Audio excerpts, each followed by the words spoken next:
There seems to be some confusion when it comes to reboots, remakes, and remasters. Although very similar, they are different in certain ways that can cause some unrealistic expectations for upcoming releases. If it isn't obvious, I didn't have a topic for this week, so I went with this. I'm actually working on a few things that are taking some time to come together, but I didn't want to leave you guys hanging for this week, so I thought I'd go with something that's been on my mind.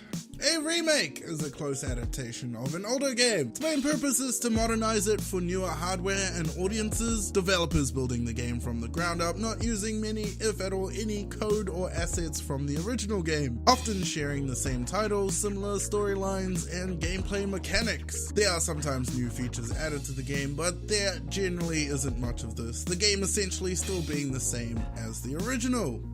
Some examples of remakes include Oddworld New and Tasty, a remake of Oddworld Abe's Odyssey, Resident Evil, Pokemon Leaf Green and Fire Red. I think Ninja Gaiden had a remake done at some point, Halo Combat Evolved, an anniversary remake done, and well, you get the idea. I've been thinking a lot about the Resident Evil 2 remake that is currently in production, and it worries me what Capcom will do with this game, because to me, the right thing to do is very obvious, and I'm 90% sure that's what they'll be doing.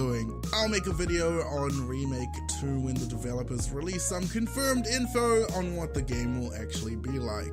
Next we have Reboots, which is more of an attempt at starting a franchise or series of games over again, usually done by remaking the first game in the franchise, but unlike a remake, it doesn't have to have any similar gameplay mechanics or storylines with the original game. This is where things get confusing for me, but from what I can see, companies seem to favor rebooting instead of remaking a single game, there being way more examples of reboots than remakes. Like the new Tomb Raider games, that seem to be doing well enough, the latest Ratchet & Clank, which is the game based off the movie that is based off the game, DMC, Devil May Cry, that reboot slash reimagining that was a decent enough game but nobody liked the new hairdo, the XCOM games, which from what I hear is either too difficult or not difficult enough depending on who you're talking to. Prince of Persia had a couple of reboots I think, Thief, and you can Google the others.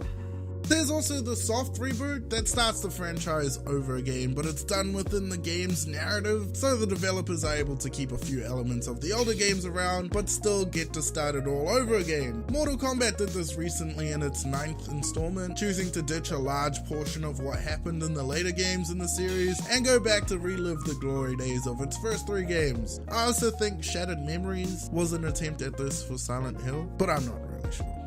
Lastly, but not in the leastly, remasters. These are the most common and the easiest to explain. Basically, these are re-released HD versions of games.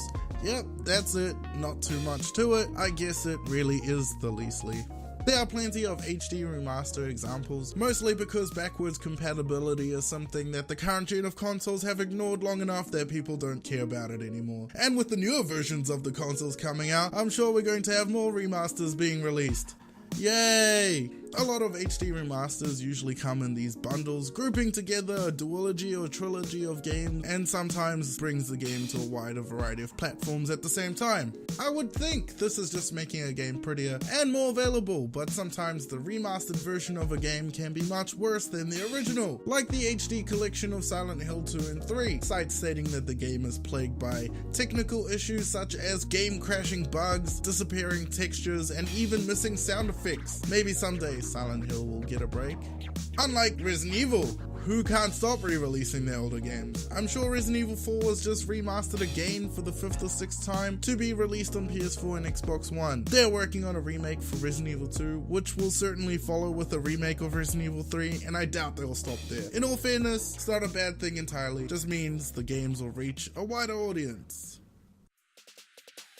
I hope that clears things up. Thanks for watching, everyone. I'll be back to something more survival horror next week, hopefully. In case you missed it, I had a look at the HD remastered version of Resident Evil 0 last week. You can check that out if you like, or don't. It's all good. You can do what you want, like subscribing, or not subscribing, it doesn't matter. Yeah, and thanks for watching, and laters.